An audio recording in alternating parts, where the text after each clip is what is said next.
What is going on, everybody? It is Luke, and today I'm going to be talking about unavailable products on Amazon and what to do basically, what the strategies are potentially for maximizing returns when you are able to get this product back into stock. So this is the product that I've sold before.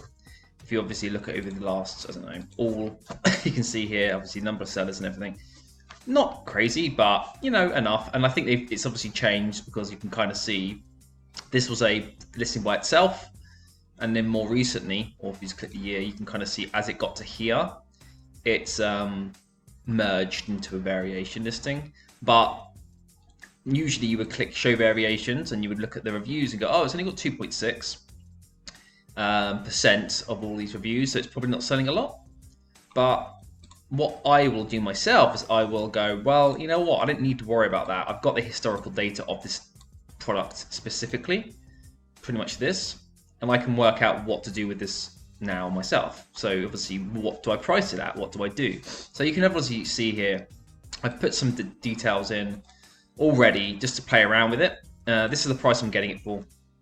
This is the price I just played around with just to see what, basically I just took the highs of before it sold out, and it's at 472. I don't have a lot of this, so obviously I want to maximize returns, but of course I don't want to be too stupid and lose a buy box, for example. You can kind of see here there was a buy box at this 1697. It does not mean that necessarily that there will be a buy box for that price if I set it at that, because you know, if you look at many listings historically, they've had a buy box at 12 quid. A product is now at 6 quid and there's now no buy box. So it's literally half the price it was a year ago, when you would think that the prices of things would have gone up, but there's now a buy box suppression at £6, or I've even had a buy box suppression at £4.99.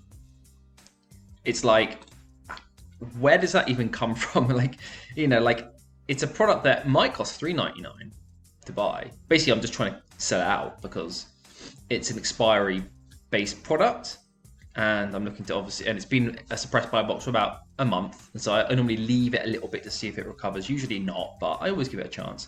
And now I'm just trying to sell out, and obviously I'd like to get a buy box to sell out because it will sell out more, depending how much quantity I have, right? Do I need to push down the price to get rid of it? If the more products I have, the lower I'm gonna have to bring that price down, make a loss, whatever. It's not going to be a lot because I don't buy these products for a lot of money, but I might make a quid loss on 50 units, okay, £50, and then move on. So it doesn't necessarily mean that that will be what the buy box actually will allow me to have, but I could give it a go, right? Like there's no harm in starting higher and then working your way down over the next couple of days.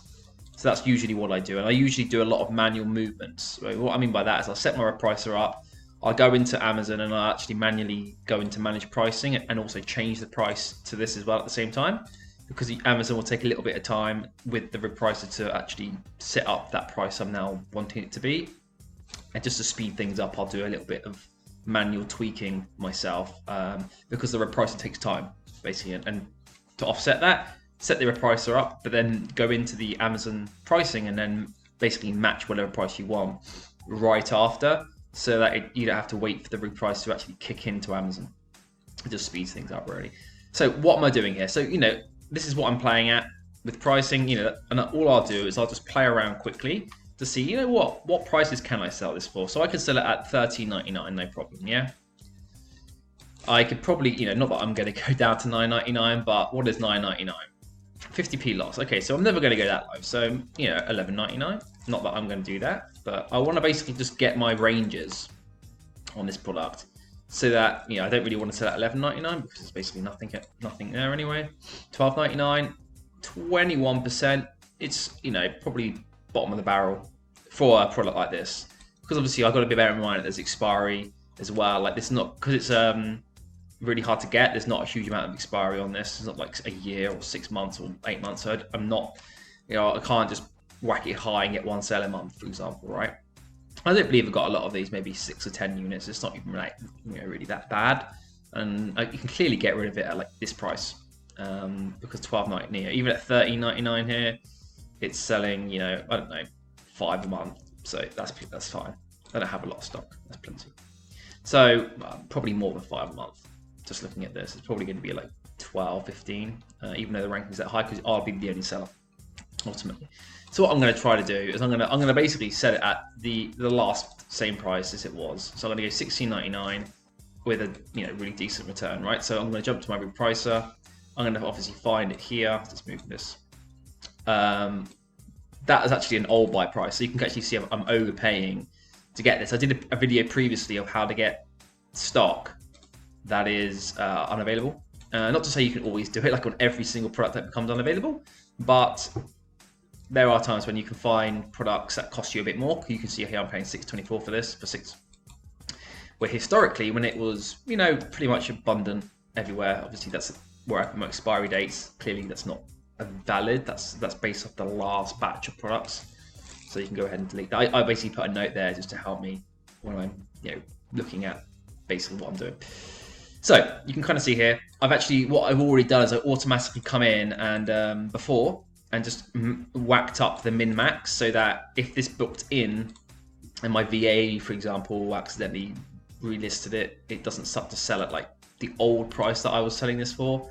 The old buy box, like at £11 or $9.99 or whatever it is. So I whack this up so I can then take my time. So I'm going to do something like, min will be 16, and I'll probably put like $19.99 because I really just want to kind of see what's going on there. I'll whack aggressive because I don't, not that it's going to really do anything because I'm the only seller, but I just leave it on aggressive and see. Usually what I'll do for something like this is I'll probably put the min and max at the same price. So I might put both at $19.99 and then just see how it goes. But by doing this, initially, it's more likely to basically put it at that $19.99 price, and I'll be able to see, or somewhere around that price to start anyway. But you could do it $19.99 like this, and you could bring it down. It's just that I'm doing it just to kind of see what the repricer does as well, because I don't really care whereabouts it goes in this price. And what I'll do is I'll leave it half a day, see if anything sells. And normally what I do is I just check manually on my manage orders. Or manually, I just click manage orders on Amazon, and then have a quick flick through, the last five hours, just to see if this is sold. If not, I might look to bring it down. I'll go and check the listing, make sure it's actually got a buy box and stuff like that. And at some point, I'll find a sweet spot, and it will make a sale. Let's say it gets to $16.99, and I'll make a sale, and then I'll leave it at that, pretty much, and it will sell out, and I'll make my whatever the profit is, £5.